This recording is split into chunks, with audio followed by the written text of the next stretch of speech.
देश में 24 घंटे में कोरोना के 4,14,000 से ज्यादा केस, संक्रमित दर करीब 23%।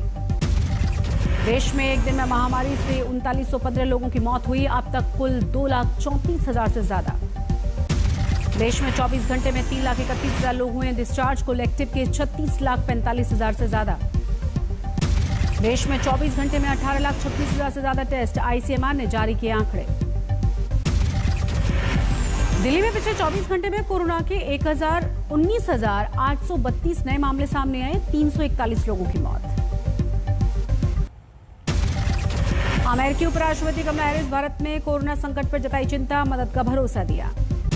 कमला हैरिस ने कहा, कोरोना संकट के शुरुआती दौर में भारत ने अमेरिका को दी थी मदद, अब हम और मदद देने को तैयार।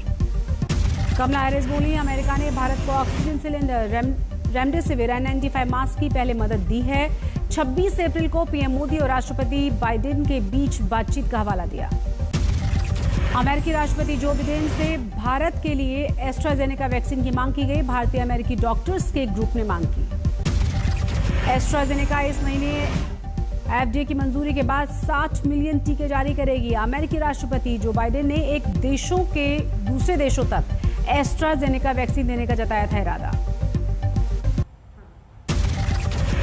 इजराइल से भारत लाई गई मदद की खेप, 3 ऑक्सीजन जनरेशन प्लांट और तमाम जरूरी सामान लेकर हिंडन एयरबेस पहुंचा विमान। भारतीय वायुसेना के C-17 विमान कोरोना संकट काल में निभा रहे हैं मदद की बड़ी भूमिका। विदेशों से ला रही हैं जरूरी सामान। पीएम मोदी ने ऑस्ट्रेलिया के प्रधानमंत्री से की बात, वैक्सीन और जरूरी दवाओं पर चर्चा की गई। दुनिया का सबसे बड़ा कार्गो विमान 3 ऑक्सीजन यूनिट के साथ ब्रिटेन से भारत के लिए रवाना हुआ। विमान में 18 टन ऑक्सीजन जनरेटर और 1000 वेंटिलेटर। भारत, अमेरिका, फ्रांस के बाद रूस ने भी कोरोना वैक्सीन पर पेटेंट को खत्म करने की जताई सहमति। राष्ट्रपति पुतिन ने कहा, बिना शर्तों के काम हो। कोरोना से देश में मचे हाहाकार के बीच सामने आया बिहार में सिस्टम की बदहाली का घिनौना चेहरा। सारण के अमनौर में 6 महीने से कवर ढकी हुई हैं दर्जनों एम्बुलेंसेस। पप्पू यादव ने सवाल उठाए। सांसद निधि से खरीदी गई इन एम्बुलेंस पर पीएम मोदी, नीतीश कुमार और सारण के सांसद राजीव प्रताप रूडी की तस्वीरें। 100 एम्बुलेंस जो लोगों के लिए काम कर सकती थी, इसको पटना में लगाते, छपरा में लगाते, सिवान में लगाते, सिवान की जनता को फ्री करते। पप्पू यादव ने रूड़ी के पैतृक गांव अमनौर में एम्बुलेंस को छुपाकर रखने और परिचितों को मुहैया कराने के आरोप लगाए। सामुदायिक केंद्र के सिविल सर्जन पर कार्रवाई की मांग की। मैं इंक्वायरी की मांग करता हूं और यहां के सिविल सर्जन पे अविलंब कार्रवाई होनी चाहिए। पूर्व केंद्रीय मंत्री और बीजेपी सांसद राजीव प्रताप रूडी कवर ढकी दर्जनों एम्बुलेंसेस पर जवाब देते नजर आए। कहा, 80 में से 56 एम्बुलेंस कार्यरत हैं, बाकी के लिए ड्राइवर नहीं। 80 एम्बुलेंस में से लगभग 56 एम्बुलेंस कार्यरत हैं और जनता की सेवा में लगे हैं। दुर्भाग्य है कि इस समय ड्राइवर के अभाव में कई सारे एम्बुलेंस सुरक्षित रखे हैं। बिहार में अपनी ही पार्टी की सरकार होने के बावजूद रूडी ने एम्बुलेंस के लिए ड्राइवर की मांग करते हुए नजर आए। पप्पू यादव, आप सभी एम्बुलेंस ले जाइए, लेकिन सारण की जनता को यह कसम दे के जाइए कि सारण में बचे हुए सभी एम्बुलेंस पर आप ड्राइवर देंगे। यूपी के सीएम योगी आदित्यनाथ आज मुरादाबाद और बरेली का दौरा करेंगे। कोरोना संकट पर इंतजामों का जायजा लेंगे। खुद कोरोना से उबरने के बाद सीएम योगी का यह पहला दौरा। यूपी में बीते 24 घंटे में कोरोना के 28,076 मामले, 372 की मौत। नोएडा में कोरोना के करीब 1300 नए केसेस। सहारनपुर में 1100 से ज्यादा नए मामले। यूपी में क्षमता से आधी सवारी लेकर चलेंगे प्राइवेट वाहन। कोरोना का संक्रमण को लेकर फैसला लिया गया। सोमवार से यूपी के 11 और जिलों में शुरू होगा 18+ के लिए वैक्सीनेशन। सीएम योगी ने दिया आदेश। बीजेपी विधायक लोकेंद्र प्रताप सिंह ने सीएम योगी आदित्यनाथ को लिखी चिट्ठी, ऑक्सीजन सिलेंडर की कमी का मुद्दा उठाया। महाराष्ट्र में एक दिन में कोरोना मौत का आंकड़ा सबसे ज्यादा, 24 घंटे में 898 लोगों की मौत। पिछले 24 घंटे में महाराष्ट्र में 54,000 से भी ज्यादा नए केसेस सामने आए। कर्नाटक में कोरोना का कहर जारी है। एक दिन में 592 लोगों की कोरोना की वजह से मौत हुई। कर्नाटक में पिछले 24 घंटे में 48,781 कोरोना केस सामने आए। पश्चिम बंगाल में पिछले 24 घंटे में 19,000 से ज्यादा कोरोना के केस सामने आए। 112 लोगों की गई जान। कर्नाटक में कोरोना को लेकर बड़ी सख्ती। 10 मई से 24 मई तक लॉकडाउन जैसी स्थिति रहेगी। बाहर से कर्नाटक में आने पर 72 घंटे की पहले की RT-PCR रिपोर्ट दिखानी होगी। राज्य में तभी मिलेगी एंट्री। कोरोना संकट में दिल्ली की मदद के लिए सामने आया बॉलीवुड। सलमान खान और रवीना टंडन ने मुंबई से दिल्ली भेजे 100 ऑक्सीजन सिलेंडर। मुंबई से दिल्ली भेजे गए ऑक्सीजन सिलेंडर से दिल्ली पुलिस के कोरोना पीड़ित जवानों को सबसे पहले मदद दी जाएगी। दूसरा नंबर जरूरतमंद वॉलंटियर्स का। First lot is contributed by Ravina Tandon ji through Rudra Foundation, through her own NGO, which is going to Delhi today. And second slot, yes, Sahil Sharma ji from the team of Salman Khan ji. Aligarh में remdesivir की कालाबाजारी करते हुए पकड़ा गया एक शख्स 25 से 50 हजार रुपए में बेच रहा था इंजेक्शन। हापुड़ में पुलिस ने 5 लोगों को कोरोना नियमों के उल्लंघन में गिरफ्तार किया। कपड़े की दुकान पर लॉकडाउन में जुटाई थी करीब 60 लोगों की भीड़। मुंगेर में एक दिन में 13 दुकानें सील हुई। लॉकडाउन के उल्लंघन का है आरोप। रायसेन में कोरोना कर्फ्यू तोड़ने वालों को दी गई अनोखी सजा, कराया गया योग। उस्मानाबाद जिले में इथेनॉल से ऑक्सीजन का उत्पादन। धाराशिव शुगर मिल में अगले 4 दिनों में शुरू होगा ऑक्सीजन उत्पादन। मध्य प्रदेश के मंडला में पुलिस ने कोरोना कर्फ्यू तोड़ने वालों को डराया। पीपीई किट में दौड़ाया गया और कोरोना मरीजों के साथ एम्बुलेंस में बैठाने का नाटक रचा। धार में बारात लेकर निकला दूल्हा रैपिड कोरोना टेस्ट में पॉजिटिव निकला। ड्राइवर भी पॉजिटिव था। दोनों को अस्पताल भेजा गया। धार में पुलिस ने कोरोना नियमों के विपरीत शादी के आयोजन पर केस भी दर्ज किया। कोरोना पीड़ित आसाराम को जोधपुर एम्स में शिफ्ट किया गया। आयुर्वेद विश्वविद्यालय ने कोरोना सेंटर नहीं होने का हवाला देकर किया था मना। कोरोना संकट के बीच सुकमा में जागरूकता का अभाव। कोरोना पीड़ितों को लेने गांव पहुंची टीम को खदेड़ा गया। टीकाकरण का भी विरोध किया गया। कानपुर में वैक्सीनेशन के नाम पर मजाक। उर्सला जिला अस्पताल को मिली सिर्फ 130 वैक्सीन। तमाम लोग बैरंग लौटे। रतला में 17 मई तक कोरोना कर्फ्यू। बेवजह बाहर निकलने वालों पर पुलिस ने दिखाई सख्ती। लखनऊ में ऑक्सीजन गैस एजेंसी के बाहर गाड़ियों की कतार। 5 से 6 घंटे के इंतजार के बाद अस्पतालों को सप्लाई हो पा रही है ऑक्सीजन। आमजन को सप्लाई पर रोक।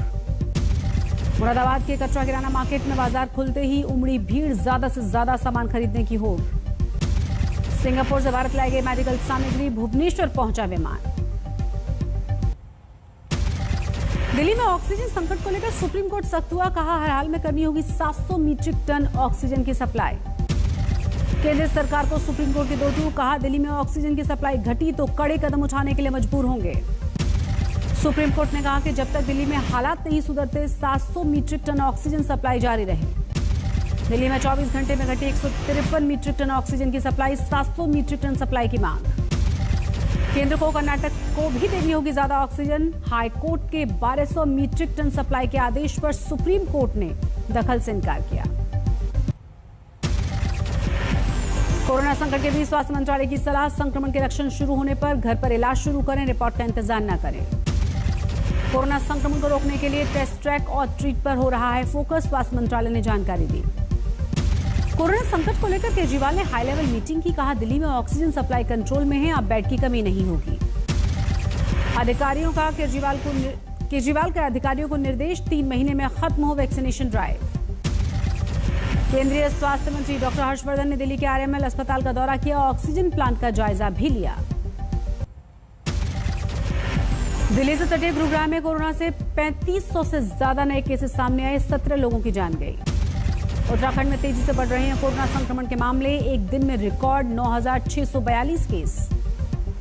24 घंटे में उत्तराखंड में कोरोना से 137 लोगों की मौत हुई। प्रदेश में एक्टिव केस 67,000 के पार। राजस्थान में बड़े कोरोना के केस। एक दिन में 18,231 नए मरीज। 164 लोगों की मौत। राजस्थान में राजधानी जयपुर में 4900 से ज्यादा नए मरीज। 48 लोगों की जान गई। राजस्थान कोरोना के बढ़ते केसेस से परेशान। 10 मई से संपूर्ण लॉकडाउन। शादी समारोह के लिए 31 मई के बाद मंजूरी। सिर्फ 11 लोगों को परमिशन मिलेगी। शादी समारोह में बैंड बाजा बारात पर रोक लगा दी गई है। मैरिज हॉल केटरिंग पर भी पाबंदी। राजस्थान में सभी धार्मिक स्थल बंद रहेंगे। मनरेगा के काम भी रोक दिए जाएंगे। एक शहर से दूसरे शहर और गांव जाने पर रोक रहेगी। बाहरी राज्य से आने वालों को दिखाना होगा अपना नेगेटिव रिपोर्ट का कार्ड। देश में कोरोना के हाल पर सोनिया गांधी की दो टूक, कहा दूरदर्शी नेतृत्व ही समाधान कर पाएगा।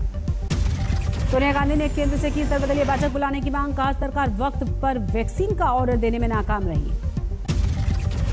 राहुल गांधी ने पीएम मोदी को चिट्ठी लिखी, कहा महामारी को काबू में करने के लिए सरकार के पास कोई नीति नहीं है। राहुल गांधी का सेंट्रल विस्टा परियोजना पर भी हमला, लिखा लोगों की जिंदगी बचाई जाए, नए घर के लिए घमंड न करें। कोरोना वैक्सीनेशन को लेकर सुप्रीम कोर्ट पहुंची बंगाल सरकार, यूनिफॉर्म वैक्सीनेशन नीति लागू करने की मांग की गई।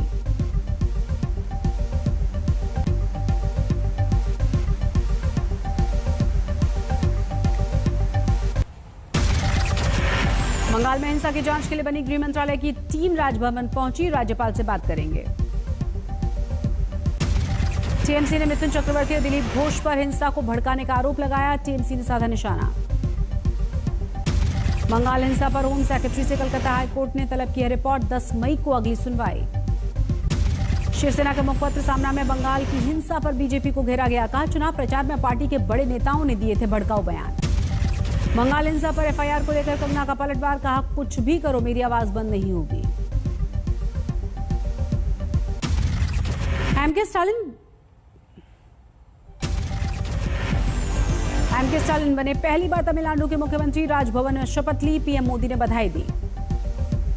स्टालिन के साथ 34 मंत्रियों ने शपथ ली, 15 पहली बार बने मंत्री। शपथ ग्रहण समारोह में सहयोगी दल कांग्रेस के नेता भी मौजूद रहे, कमल हासन भी नजर आए। तमिलनाडु के सीएम स्टालिन का ऐलान, राशन कार्ड धारकों को देंगे 4-4 हजार रुपए। असम के मुख्यमंत्री को लेकर मातापची अमित शाह के घर पर बैठक बुलाई गई। दुनिया भर में कोरोना से मरने वालों का आंकड़ा 32,72,000 के पार पहुंचा। संक्रमितों की संख्या 15,68,00,000 से ज्यादा। फाइजर ने अमेरिका में 16 साल और उससे अधिक की उम्र के लोगों को टीकाकरण की अनुमति मांगी। जर्मनी में 60 से ज्यादा उम्र के लोगों को अब लगेगी एस्ट्राजेनेका की कोरोना वैक्सीन। अगस्त महीने के आखिर तक 12 से 18 साल की उम्र के बच्चों को वैक्सीनेशन किया जाएगा। भारत से अपने नागरिकों की वापसी के लिए ऑस्ट्रेलियाई सरकार विमान भेजेगी। 15 मई से हटाई जाएंगी तमाम पाबंदियां। WHO ने चीन की सिनेफार्म वैक्सीन के इमरजेंसी इस्तेमाल को मंजूरी दी। इसे अमेरिका में यूनिसेफ और WHO के क्षेत्रीय कार्यालयों से वितरित किया जाएगा।